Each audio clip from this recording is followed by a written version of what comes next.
Hi, I'm welcome to RCKicks. On today's show, yes, the day's finally arrived. We're going to be unboxing this, the Yokomo Super Dog Fighter. Now, I've been itching to get my hands on this one, and it's finally got to the top of the build list. Now, this is going to be my new vintage racing buggy. And it's going to be in the Noobs Goes Racing. So we need to unbox it, take a look at everything you get in it, and then in a future video we're going to build it all up, throw in some race electronics. Hopefully it's going to take it. Got to order some new wheels and tyres because we're going to be running it on carpet. So we better just crack on and let's have a look at what you get for that £500. Yeah, expensive, huh? Now I have opened the box before, but I haven't actually looked in detail at what you actually get. So the first thing that you see is the under tray. So this has a body and an under tray, which is excellent because I'm taking it carpet racing. So that's going to help keep some of the hook out and protect the chassis. Then we get the body itself. Now this is a stunning buggy. Really like it. It's classic vintage stuff. This one's got like an air intake on the top. Going to really enjoy painting this one up, that's for sure. Then the first thing that jumps out to me, the bright pink wheels. So obviously we're going to have to change these to get some more modern tires on it. Not too much of an issue, I'll order them ASAP. Then we get the classic vintage tires. What I'll do is I will put these on the car, but when I go racing, obviously I will change it. I won't run these, I'll keep these so that eventually when I retire this car and it becomes a shelf queen, I can then put these on and it will be all nice and fresh again. Then we've got the rear spoiler, quite narrow along here, so painting it up along these lines is going to be a little bit of a challenge. Then you've got to go up and along, not too bad, that's nice and easy across there. Then we get some oils, 300, 400 and 5000, so diff, and then probably front and rear and front. So some oils. Then what else do we get? The chassis itself and what looks like a top plate chassis piece, very thin piece. So I'll be running a shorty lipo, obviously. One ginormous bag. Let's open that up. And that's what you get for your £500. Right, let's open it up so we can have a look. So I'm guessing this is done in bag by bag.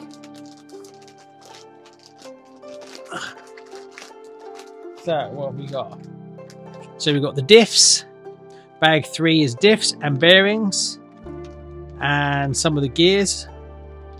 So it's got plastic gears, but the alloy cross in the gears.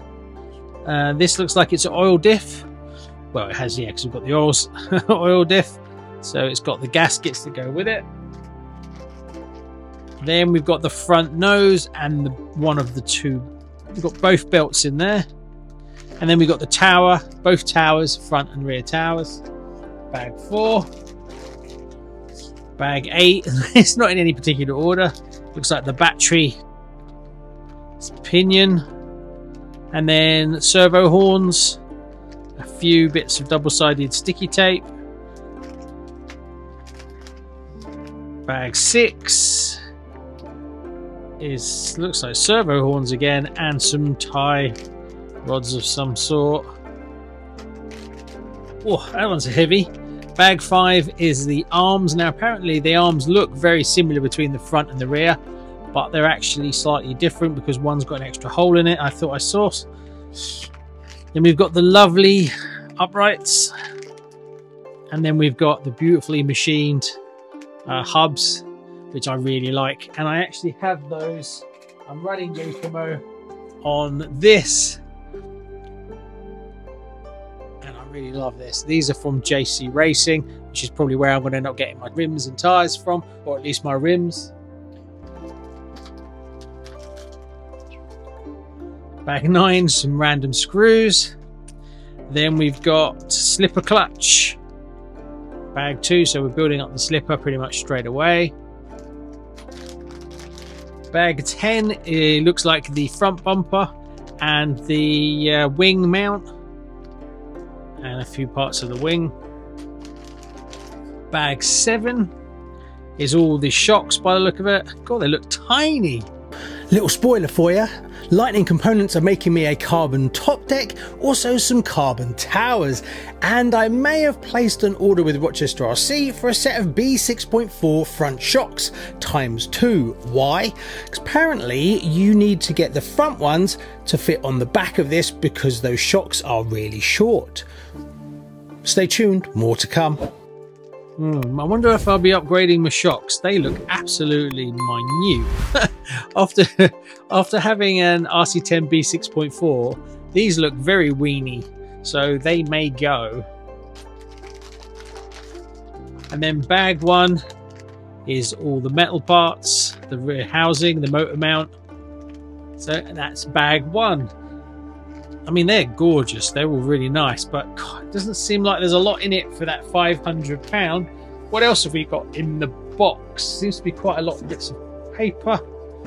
So that's part of the manual supplement. Then we have some guy that looks familiar. Then we have all the, is it instruction manuals? I don't know what that is. I'll open it up and take some images and I'll overlay it of what actually is inside that, and some stickers, and not the most colourful stickers. And then we get more, which is, I've opened this one, so there's the manual because I was looking at the motor. So there's the instruction manual. Shouldn't be too difficult to follow. Pretty straightforward. Everything down the side of what you're actually going to be using, and then you build it up in step-by-steps with the arrows to follow. So shouldn't be too difficult to put together, and I do hear it goes together really well. But a totally new one for me. Then we get a Tamiya spanner and a few more stickers as well.